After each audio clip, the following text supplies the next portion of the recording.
ఓం గంగణపతి నమ శ్రీమాత్రే నమ ఐం సరస్వత్యై నమ క్లీం కాళికాయ నమ ద్రాందత్తాత్రేయాయ నమ ఓం నమ శివాయ శివాయ గురవే నమ శ్రీమాత్రే నమ క్లీం క్లీం మహాకాళికాయ నమ మాతృభ్యో పితృభ్యో ఋషిభ్యో గురుభ్యో నమ ఓం నమో భగవతి పితృదేవతాయై నమ స్వదాదేవ్యై నమ.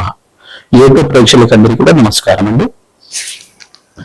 ప్రధానంగా గోచారీత్యా ఈ యొక్క గ్రహాల యొక్క స్థితి కలిగిక అంతా కూడా విశ్లేషణ చేయడం జరుగుతుంది. నేను పాలపర్తి గురునాథ శర్మ జ్యోతిష్యం వాస్తు సిద్ధాంతం మీకంతా కూడా ఈ రోజు మనం చెప్పబోయే టాపిక్ ఏంటంటే ప్రధానంగా చూసుకుంటే పితృదోషాలు, పితృశాపాలు కానీ ఈ యొక్క మాతృమూలకమైన పితృదోషం కానీ పితృమూలకమైన పితృదోషం కానీ నవమ స్థానము చతుర్థ స్థానము కేంద్రంగా చేసుకొని ఈ యొక్క జన్మజాతకాన్ని ప్రధానంగా చూసుకొని చెప్పడం జరుగుతుంది. ప్రధానంగా చూసుకుంటే లగ్నాన్ని కేంద్రంగా చూసుకోవాలి. జన్మ జాతకమే ప్రధానమైన జాతకంగా అందరికీ కూడా విశ్లేషణ గురించి చెప్తున్నాం. ప్రధానంగా జన్మ జాతకమే ప్రధానమైన జాతకం. గోచార చక్రం అనేది ప్రస్తుత కాలానికి మీకంతా కూడా ఈ గ్రహస్థితి ఈ రకంగా ఉంటే గోచారీత్యా గ్రహాలు మారినప్పుడు మీకు అదృష్ట యోగం కలిసి వస్తుందని చెప్పి, లాభాలు గలిస్తాయని చెప్పి, గ్రహాల యొక్క స్థితిగతి వాళ్ళ ఉన్న స్థానాలు బట్టి ఈ యొక్క వాళ్ళ మిత్రక్షేత్రాన్ని బట్టి అంతా కూడా చెప్పుకోవడం జరుగుతుంది. కానీ జన్మజాతకుల్లో ప్రధానంగా ఆగామి సొచ్చిత సంచిత ప్రారంభ కర్మలు అని చెప్పేసి జ్ఞాత అజ్ఞాత కృత సంచిత ప్రారంభ కర్మలు అంటే ఈ కర్మల శేషాన్ని అనుభవించి మానవాళి యొక్క జీవన విధానం అనేది ఉంటుంది అన్నమాట. ప్రధానంగా చూసుకుంటే గరుడ పురాణంలో చెప్పిన ప్రకారంగా ఈ యొక్క మానవాళి యొక్క జీవన విధానం అంతా కూడా పితృదేవతలకి పితృస్థానానికి అంతా కూడా చేరడానికి ఎటువంటి కర్మలు ఆచరిస్తే కనుక ఈ యొక్క పితృదోష నివారణ అంతా కూడా నివారణ జరుగుతుంది అనేది తెలుసుకోవడం జరుగుతుంది. ప్రధానంగా ఒక జీవి అంటే ఒక మానవుడు కానీ ఒక మనిషి అంతా కూడా ఈ యొక్క మృత్యు అయిపోయిన తర్వాత చనిపోయిన తర్వాత ఈ యొక్క ఆత్మ అనేది శరీరం నుంచి బయటకు వచ్చేస్తుంది. ఆత్మ అనేది నన్ను ఏమంటారంటే ఆత్మని ఈ యొక్క మొదటి చనిపోయిన తర్వాత ఈ యొక్క 12 రోజుల దాకా లేదా 16 రోజుల దాకా దాన్ని ప్రేతము అంటారు. దానికి ఏమైతుందంటే యాతనా శరీరం అనేది ఉంటుందన్నమాట. ఈ యొక్క భగవంతుడి యొక్క స్థానానికి అంటే ఉద్వలోకాలకు అంతా కూడా అవుతుంది ఈ యొక్క యాతన శరీరంతో ఆత్మ అంతా కూడా. యాతనా శరీరం అనేది చెప్పేసి అంటే దీనికంతా కూడా యాతనా శరీరానికి పతానికి ఏమి ఉంటుంది, ఒక దుఃఖం అనేది ఉంటుంది కానీ ఆకలి దక్కికలు ఉంటాయి, దుఃఖం అనేది ఉంటుంది. ఈ యొక్క యాతన శరీరం అంటే ఏదైనా శిక్షలు అనేవి ఉంటాయి కనుక పాపకర్మలు దుష్కర్మలు చేసుకుంటే కనుక ఆత్మ కానీ ఆ జీవుడు కానీ పాపకర్మలు చేసుకుంటే నరకవాదులు అనుభవించడానికి యాతన శరీరం అనేది ఉంటుంది. లేదు ఈయన పుణ్యాత్ముడు పుణ్యకర్మలు చేసుకున్నాడు, దేవతా స్మరణం చేసుకున్నాడు, యజ్ఞాత క్రతం చేశాడు, ఈ యొక్క ఆత్మ అంతా కూడా పరిశుద్ధంగా ఈ యొక్క పరిపూర్ణంగా అంతా కూడా ఉంది. ఈ యొక్క పూర్ణ శరీరంగా పూర్ణాత్మకుడుగా అనంతంగా పుణ్యలోకాలకు వెళ్ళడానికి అర్హులైనంత కూడా ఈ యొక్క ఆత్మశుద్ధిగా ఉంది. ఇదంతా కూడా దేవలోకాలకు వెళ్ళడానికి పుణ్యాత్మగా పరిగణించి దీనికంతా కూడా భోగ శరీరం అనేది వస్తుంది అన్నమాట. స్వర్గలోకంలో ఉండడానికి భోగ శరీరం అంటారు. దాన్నంతా కూడా పుణ్యాన్ని అనుభవించడానికి అక్కడంతా కూడా ఆనందంగా ఉండడానికి ఆస్కారం ఉంటుంది. ఇక్కడ యాతన శరీరంతో నరకబాధలు అనుభవిస్తూ ఉంటారు. ఇది యాతన శరీరం ఉండడం కానీ ఈ యొక్క భోగ శరీరంతో ఉండడం కానీ ఈ యొక్క ఆత్మ సిద్ధాంతాన్ని అంటే ఆత్మ యొక్క ప్రాణం అంతా కూడా జరుగుతూ ఉంటుంది, సంవత్సరకాలం పాటు జరుగుతూ ఉంటుంది అన్నమాట యాతన శరీరంతో. తర్వాత ఊర్ధ్వలోకాలకి పుణ్యలోకాలకి స్వర్గలోకాలకి బ్రహ్మలోకానికి అంతా కూడా ఈ యొక్క ఆత్మ చేసుకున్న ఈ యొక్క జీవులు చేసుకున్న పుణ్యాన్ని బట్టి వాళ్ళ జీవన విధానం అనేది ఉంటుంది, మరుజన్మ అనేది ఉంటుంది. ఈ యొక్క ఒక శరీరం విడిచిన తర్వాత యొక్క భాగం అంతా కూడా పితృలోకంలో స్థిర నివాసంలో ఉంటుంది. ఇంకో భాగం అంతా కూడా చూసుకుంటే ఆత్మనంతా కూడా విభజించబడుతుంది. ఒక ఆత్మనంతా కూడా పుణ్యలోకాల్లో పుణ్యాన్ని అనుభవించే విధంగా మరో జన్మ కూడా వచ్చే విధంగా. మరి ఒక జీవాన్ని వదిలిపెట్టిన తర్వాత మరో జన్మ కూడా రావాలి కదా.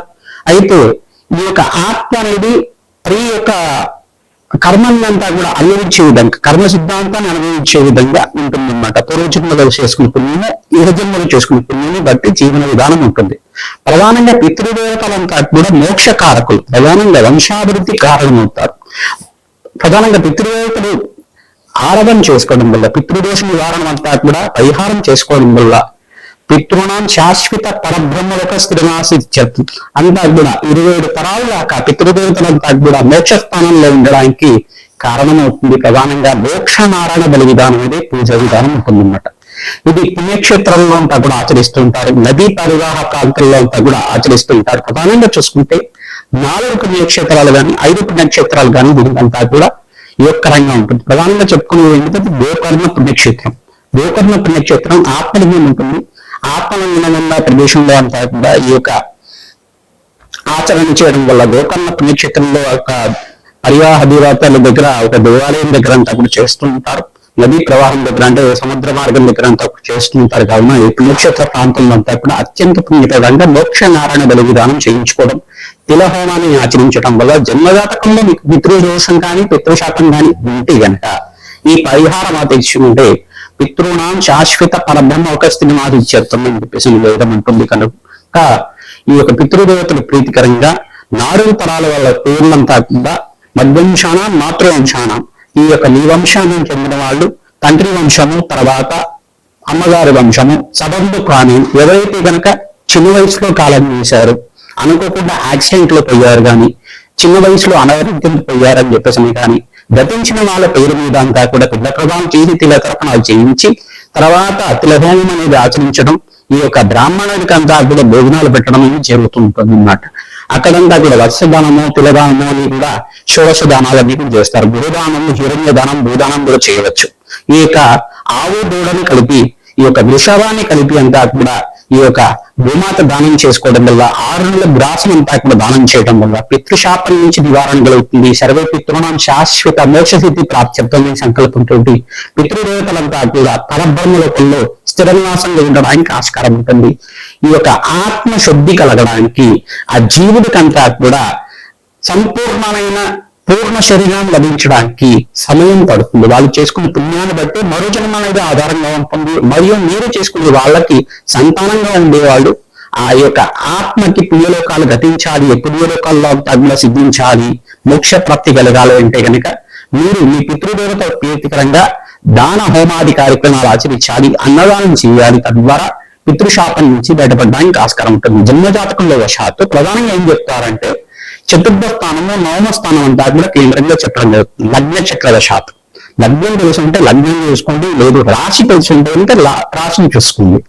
ప్రధానంగా చూసుకుంటే జన్మజాతకంగా అంతా కూడా విశ్లేషణ చేయడం జరుగుతుంది. కాబట్టి లగ్నాన్ని ప్రామాణికంగా చెప్తున్నాను. ఇక్కడ అంతా కూడా ప్రధానంగా 3 గ్రహాలంతా కూడా దీనికి కేంద్రంగా చెప్పుకుంటారు. రాహు గాని కేతువు గాని 9వ స్థానంలో ఉంటాయి కనుక లగ్న చక్ర దశాత్ ఈ యొక్క పితృదోషం ఉంటుంది అని చెప్పేసి అంటారు. మరియు సూర్య భగవానుడు రాహుతో పాటు కలిసి ఉన్న ఏ లగ్నమైనా కానీ, మరియు శని యొక్క వీక్షణ అంతా కూడా 9వ స్థానంలో ఉన్న సూర్య భగవానుడి మీద ఉన్న, చతుర్థ స్థానంలో ఉన్న సూర్య భగవానుడి మీద ఉన్న పరస్పర వీక్షణ అంతా కూడా ఉన్నా కానీ ఈ యొక్క పితృదోషం వర్తిస్తుంది. పరస్పరంగా పుత్రులకి మరియు తండ్రికి అంతా కూడా విభేదాలు అనేది ఉంటాయి. ఈ యొక్క మనస్పర్ధలు అనేది ఉండడం కానీ, ఏక విగ్రహం రాయడానికి సమయం ఉండడం కానీ, అన్నతమ్ముల యొక్క సఖ్యత లేకపోవడం కానీ, ఇవన్నీ కూడా పితృదోషం కారణమవుతుంది. సంతానం అనేది ఆలస్యంగా జరుగుతూ ఉంటుంది. సంతానం అనేది కళ్యాణం అయిన తర్వాత ఆలస్యంగా జరుగుతుండడం కానీ, కొంతమందికి పుత్ర సంతానమే ఎక్కువ అవుతుండడం కానీ, స్త్రీ సంతానం లేకుండా ఉండడం కానీ, కొంతమందికి అయితే 4 కానీ 5 కానీ స్త్రీ సంతానం ఉండడం కానీ, ఇవంతా కూడా పితృదోషం కిందే పరిగణించబడుతుంది. ఎంత ప్రయత్నం చేసినా ఈ కష్టాలు, ఆర్థికమైన కష్టాల నుంచి బయటపడడానికి మార్గం దొరకపోవడం కానీ, అన్ని ధనం ఉన్నప్పుడు కూడా మనశ్శాంతి లేకపోవడం కానీ, రోగబాధలతో దీర్ఘకాలికంగా రోగబాధలతో ఇబ్బంది పడుతుండడం కానీ, అనుకోకుండా ఆ అకాల మరణాలు చెందుతుండడం కానీ, చిన్న వయసులో వివాహం కాకుండా అకాల మరణం చెందుతుండడం కానీ, ఇవన్నీ కూడా పితృదోషానికి కారణమవుతుంది. ఈ దోషం నుంచి పరిహారం కావాలి అంటే కనుక నేను చెప్పే పరిహారం అంతా కూడా విశ్లేషణ చేసుకుంటూ ఉంటుంది. తర్వాత మీకు అంతా కూడా పరిహారం చెప్పడం జరుగుతుంది. మీకంతా కూడా చెప్పిన పరిహారం మీరంతా కూడా పాటిస్తే కనుక పితృదోషం పితృశాపం మాత్రమే దోషం కానీ బయటపడడానికి ఆస్కారం ఉంటుంది. మకర రాశి, మకర లగ్నం జాతకులు లగ్నం తెలిసి ఉంటే కనుక లగ్నాన్ని చూసుకోండి, లేదు రాశి తెలిసి ఉంటే కనుక రాశిని కేంద్రంగా చేసుకుని చూసుకోండి. ప్రధానంగా చూసుకుంటే జన్మ జాతకం తెలిసి ఉండాలి. తెలియకపోతే జ్యోతిష పండితులతోటి మీ జాతకాన్ని విశ్లేషణ చేయించుకోవడం.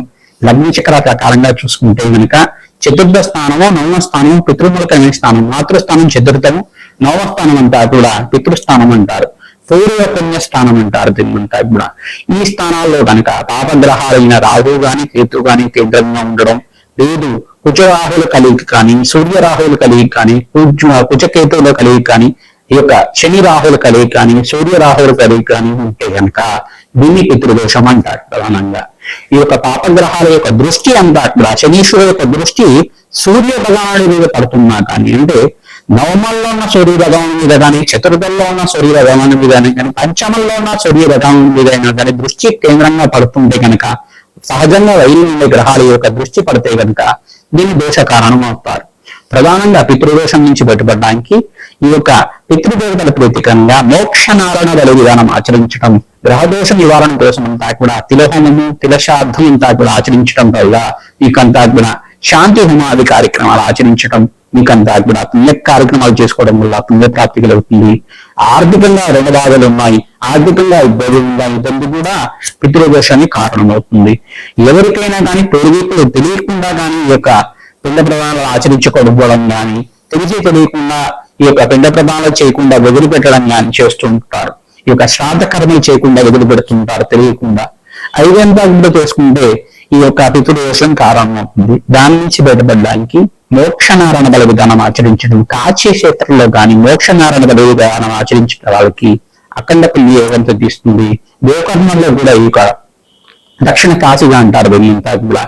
ఈ యొక్క కాశీ పుణ్యక్షేత్రంలో కానీ గోకర్ణ పుణ్యక్షేత్రంలో కానీ ఆచరించడం వల్ల మీకంతా కూడా పుణ్యయోగం సిద్ధించడానికి ఆస్కారం ఉంటుంది. అష్టైశ్వర్య యోగం సిద్ధించడానికి ఆస్కారం ఉంటుంది. వంశాభివృద్ధి కలుగుతుంది.